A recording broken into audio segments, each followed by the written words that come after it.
दोस्तों, हेलो बच्चों। आज मैं तुम्हारे सामने एक नया सवाल लेकर हाजिर हुआ हूँ पाई चार्ट की। मतलब आसान सवाल है, भी बहुत ज़्यादा बेसिक क्लियर करा रहा हूँ क्योंकि बच्चों को इसके बाद थोड़े अगली क्लास में थोड़े लेवल का सवाल होगा, फिर उसके बाद और लेवल के सवाल होंगे। तो देखो बेटा, यहाँ पर क्या कह रहा है, यदि बिजली और पानी पर व्यय हुए हैं 800 रुपये, तो भोजन पर कितना व्यय होगा। बेटा बिजली और पानी पर व्यय हुआ है, तो देखो बेटा बिजली और पानी है किसमें। बेटा बिजली और पानी पर व्यय जो है सी है। बेटा क्या है, बिजली और पानी पर व्यय सी है। सी बेटा ये किसके बराबर है, 5%। बेटा सबसे पहले इस सवाल में ये देखना जरूरी है, ये जो हमें इसमें मान दिए हुए हैं ये टोटल कितने परसेंट में दिए हुए हैं। बेटा ये परसेंट को देख रहा हूँ यहाँ पे बात, तो 100% के बराबर बैठ रही है। 35 और 5 बेटा 40, 40 और 10 50, 50 10 60 और 40 100। 100% के बराबर वैल्यू दी हुई है बेटा, है ना। तो यहाँ पे ये सवाल यानी कि जो भी है हमारे 100% से सवाल होंगे। अब देखो बेटा, यहाँ पे इसने 5% की वैल्यू कितनी दी हुई है हमें, 800 रुपये।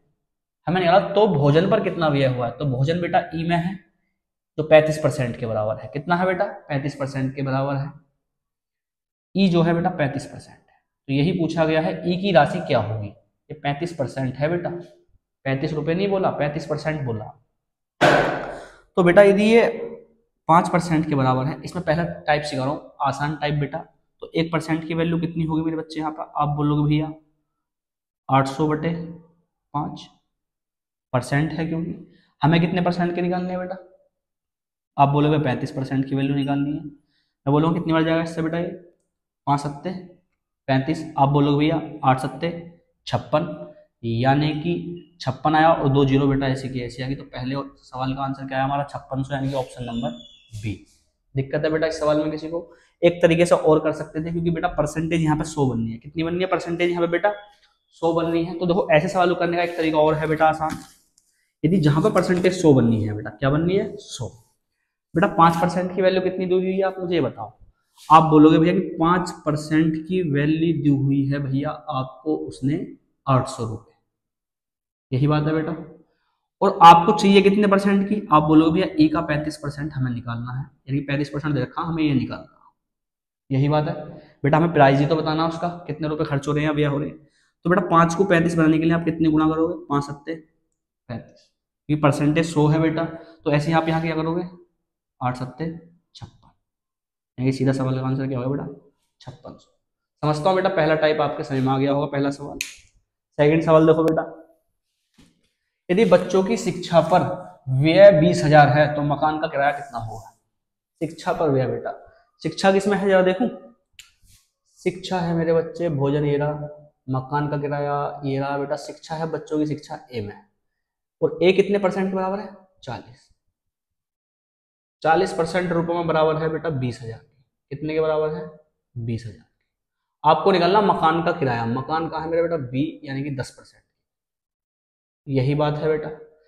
तो बेटा हम दो तरीके से सवाल को फिर दोबारा कर सकते हैं। यहाँ पे आप बोलोगे भैया 20,000 की वैल्यू 40 के बराबर, तो एक की वैल्यू कितने की आई बेटा, 20,000/40 के, और आपको निकालनी है 10 की वैल्यू। जीरो जीरो खत्म हुई बेटा, 4×5 = 20, यानी कि सवाल का आंसर क्या आया बेटा, 4×5 = 20, 20 तो खत्म हो गया, 3 जीरो ऐसी आ गई, तो 5,000 बेटा, यानी कि 10% के बराबर बेटा क्या हुआ 5,000। यानी कि जो हमारे मकान का किराया है वो होगा 5,000, ऑप्शन में नहीं है। देखो बेटा 5,000 थोड़ी है, 4,000 है, 4400, 4500, 4800, और हमारा आंसर क्या है 5,000। तो बेटा ऑप्शन होगा इनमें से कोई नहीं। एक तरीका और था बेटा सवाल को करने का, देखो जरा एक तरीका और भी है, जरा देखो तरीका जरा, मतलब तरीका तो और भी है मेरे पास। देखो मैं इसे सवाल को आसान करना होता, आप बोलते भैया 10% की वैल्यू ही तो निकालनी है हमें रुपयों में, यही तो बात है मेरे बच्चे। और 40% की वैल्यू क्या दे रखी है बेटा इसने, 20,000। आप बोलते हुए 10 में हमने गुणा 4 करी होगी, जब भी 40% आया होगा। तो यहाँ भी कोई ऐसी संख्या होगी जिसमें गुणा 4 करके क्या आया 20,000 भाई, क्योंकि तो परसेंटेज में 100 के बराबर तो है वैल्यू। तो बेटा ये 100 के बराबर है, तो 10 में 4 की गुणा होगी जब भी तो 40% बनेगा। तो ऐसी संख्या क्या होगी जिसमें 4 की गुणा करना है 20,000 होगा।